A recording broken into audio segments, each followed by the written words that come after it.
खरं तर मी आपल्याला सांगेन, सन्मान्य मुख्यमंत्री महोदयांच्या नेतृत्वाखाली आज महाराष्ट्र राज्य खूप मोठ्या प्रमाणात विकास करत आहे.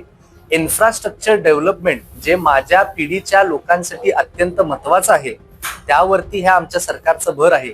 आणि शक्तीपीठ महामार्ग हा जसा समृद्धी तुम्ही बघितलात की संपूर्ण महाराष्ट्रातल्या आपल्या उत्तर महाराष्ट्र किंवा विदर्भ साईडला जोडणारा जो मार्ग होता, हा एक गेम चेंजिंग प्रोजेक्ट म्हणून ओळखला जातो. त्याच पद्धतीने शक्तीपीठ महामार्ग सुद्धा ज्या पद्धतीने ज्या जिल्ह्यांमधनं गेलेला आहे, इथं प्रचंड विकास आपल्याला होताना दिसणार, त्याचा फायदाच होईल.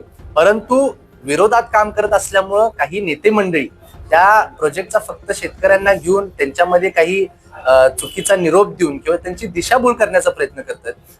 सन्मान्य मुख्यमंत्री साहेबांनी वारंवार हे सुद्धा सांगितलंय, शेतकऱ्यांना मी स्वतः हे माझ्या डोळ्यांनी बघितलंय. जेव्हा त्यांचा कोल्हापूर दौरा होता, कोल्हापूरमध्ये विशेषतः जास्त करून विरोध आपल्याला दिसत होता, तिथं त्यांच्या समोर 1000 शेतकरी जवळजवळ 25 ते 30,000 शेतकऱ्यांच्या सह्या घेऊन आले होते आणि त्यांनी त्यांना सांगितलं की साहेब, आम्ही ह्या प्रोजेक्टचं समर्थन करतो. त्यामुळे फक्त सरकारच्या विरोधात काहीतरी करावं म्हणून काही लोक असं करत असतील, परंतु सन्मान्य मुख्यमंत्री साहेबांच्या हस्ते या संपूर्ण शक्तीपीठ महामार्गाचा खूप चांगल्या पद्धतीने यशस्वीपणे त्याचं एक्झिक्युशन होईल आणि त्याचा लोकांना फायदा होईल अशी मला खात्री.